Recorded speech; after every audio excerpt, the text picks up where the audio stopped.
Terima kasih Anda masih menyaksikan Breaking News Kompas TV, Saudara. Hingga Selasa malam, hasil berbagai lembaga survei menunjukkan pasangan calon nomor urut 3, Pram Rano unggul.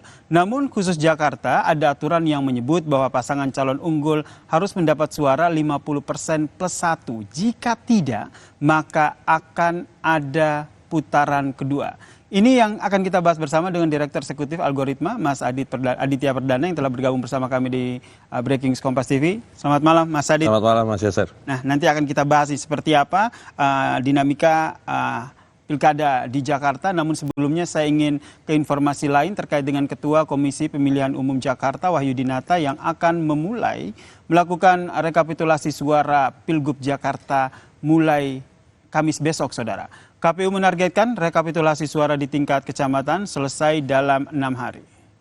Wahyu menyebut rekapitulasi suara akan dilakukan berjenjang dimulai dari tanggal 28 November di tingkat kecamatan sampai 3 Desember 2024. KPU pun optimistis akan mengumumkan hasil rekapitulasi suara tersebut paling lambat tanggal 16 Desember 2024. Meski sejumlah lembaga survei telah mengumumkan hasil hitung cepat, khususnya untuk Pilgub Jakarta, KPU meminta masyarakat bersabar dan menunggu hasil rekapitulasi resmi yang dilakukan oleh KPU. Mulai besok tanggal 28 kita mengadakan rekap tingkat kecamatan selama proses selama 6 hari. Mudah-mudahan selesai dalam 6 hari tersebut. Kita pantau bersama suasana di rumah pemenangan paslon nomor urut 3 Pramono Rano di Jalan Cemara 19 Menteng, Jakarta Pusat. Sudah ada jurnalis Kompas TV Dian Silitonga. Selamat malam, Dian. Dian, bagaimana kondisi di sana? Selamat malam, Yasir. Ya, Yasir, sampai dengan malam hari ini tim pemenangan Pramono Rano masih bekerja melakukan penghitungan suara secara internal. Jadi memang penghitungan suara ini dilakukan melalui form C1 yang diperoleh oleh saksi-saksi yang sudah ditempatkan di seluruh TPS di Jakarta. Tadi disebutkan ini lebih dari 13.000 TPS begitu ya. Nah, informasi terbaru yang kami peroleh bahwa saat ini masih menunggu form C1 dari TPS di Jakarta Selatan dan juga di Kepulauan Seribu. Nah, nanti kalau seluruhnya sudah rampung, maka akan diumumkan hasil penghitungan suaranya. Rencananya ini diagendakan pengumumannya akan dilakukan pukul 1 dini hari waktu Indonesia Barat atau beberapa jam dari sekarang. Nah, memang penghitungan suara dilakukan atau diinisiasi oleh tim pemenangan Pramono Anung ini untuk meyakinkan persentase perolehan suara Pramono Rano Karno di Jakarta.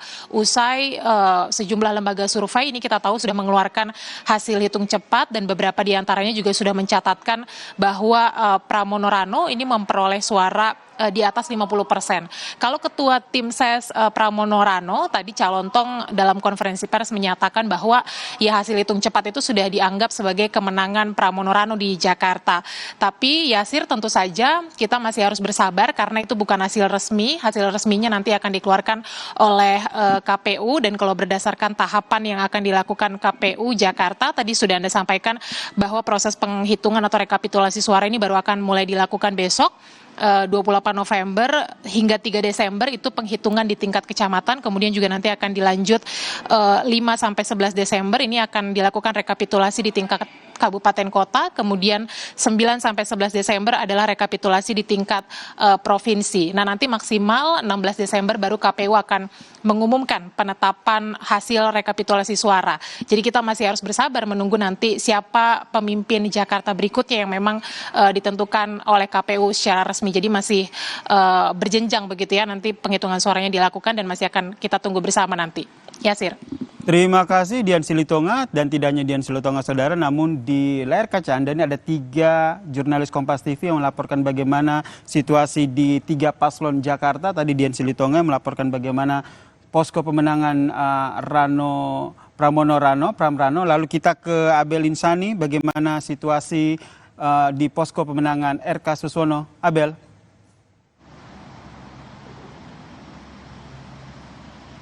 Selamat malam Yasir dan juga saudara. Untuk saat ini memang sudah sepi begitu ya, karena memang kegiatannya ini sudah selesai.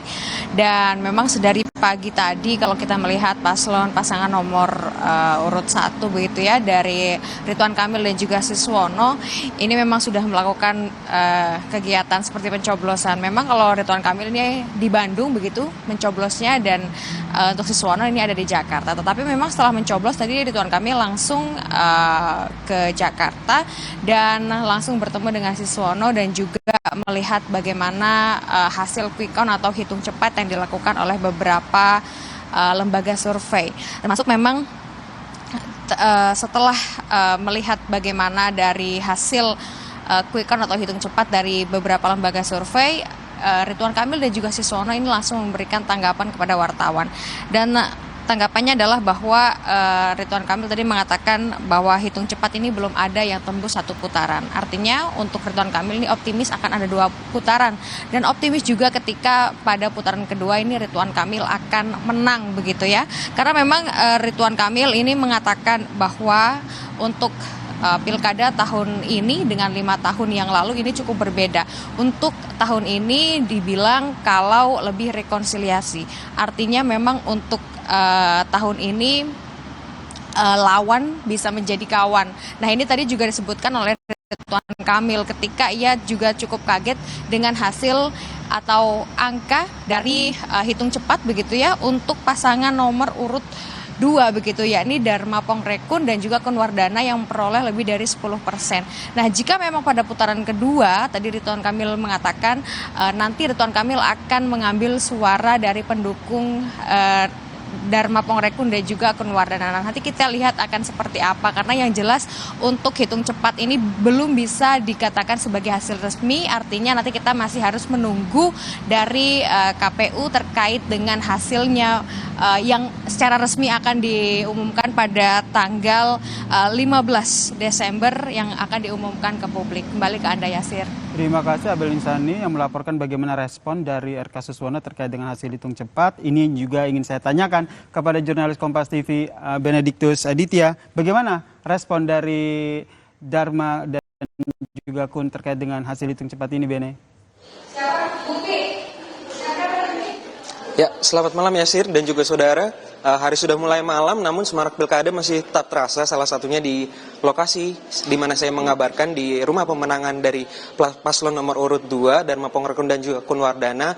Karena tadi memang berdasarkan pantauan kami, ini dari Dharma Pongrekun sendiri masih menunggu begitu di rumah pemenangannya, sementara untuk calon wakil gubernurnya Kunwardana memang tadi sempat pulang terlebih dahulu. Dan tadi terlihat memang beberapa saksi dari TPS-TPS itu mulai berdatangan untuk melakukan pengumpulan rekapitulasi, maksud kami kopian hasil formulir C yang akan dibawa dan akan dihitung oleh tim pemenangan dari paslon nomor urut 2. Dan tadi ada hal menarik memang dari keterangan Dharma Pongrekun terkait dengan hasil hitung cepat sementara dari Litbang Kompas, di mana perolehan sementara yang didapatkan dari paslon nomor urut 2 ini sebesar 10,49%.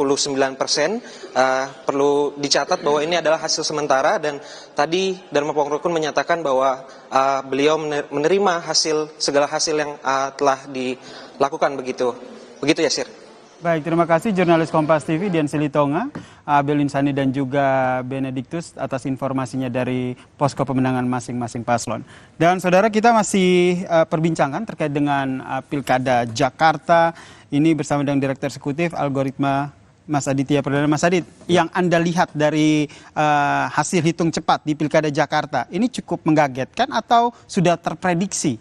Ya, sebenarnya kalau dilihat dari tren survei beberapa lembaga dari beberapa pekan sebelumnya, itu trennya memang sudah kelihatan. Sudah kelihatan. Trennya itu dalam pengertian bahwa ada kemungkinan kemenangan itu akan diperoleh sama Pram Rano Karno, sementara Ridwan Kamil dan Siswono ini relatif stagnan gitu ya. Itu sudah kebaca sebenarnya. Cuma memang kemudian menjadi mengagetkan adalah, bukan mengagetkan sebenarnya, ini bagian dari strategi yang juga mungkin sudah dipersiapkan oleh masing-masing tim, adalah terkait dengan bagaimana peralihan suaranya anak abah. Gitu yang saya perhatikan gitu ya, bahwa ini yang kemudian dieksploitasi habis-habisan oleh Pram Rano untuk kemudian menunjukkan bahwa mereka berpihak kepada Pram, dan kemudian itu dugaan saya adalah memang mendukung Pram Rano, dan itu yang membuat jadi suaranya meningkat gitu ya. Karena waktu beberapa kali termasuk surveinya Kompas kan tipis ya, meskipun undecided-nya itu juga relatif tinggi ya. Jadi memang ini yang menurut saya cukup bisa kita lihat bahwa faktornya itu sudah bisa diprediksi. Cuma pertanyaannya adalah kata kuncinya ini 1 putaran atau 2 putaran. Nah itu 1 putaran atau 2 putaran. Dan yang ingin saya tanyakan juga ini suara Dharma Kun dari hasil survei kan biasanya 3%, tapi ini cukup tinggi 10%. Setahu saya terakhir itu sampai bahkan 5 atau 8% gitu 5%. Ya. Jadi memang itu juga cukup mengagetkan. Ini juga menurut saya Dharma Kun itu ya kalau ditanya mengagetkan salah satunya Dharma Kun ya. Yeah. Karena artinya kita akan punya analisis kenapa kemudian orang mau mendukung calon independen ini ya. Oke. Ini yang ingin saya tanyakan lagi ke Mas Aditya Perdana, dan kita elaborasi nanti 1 putaran atau 2 putaran. Kemudian kok bisa ini suara Dharma Kun ini bisa sampai 10%, faktornya apa saja? Nanti kita akan bahas usai jeda, tetaplah bersama kami di Breaking News Kompas TV.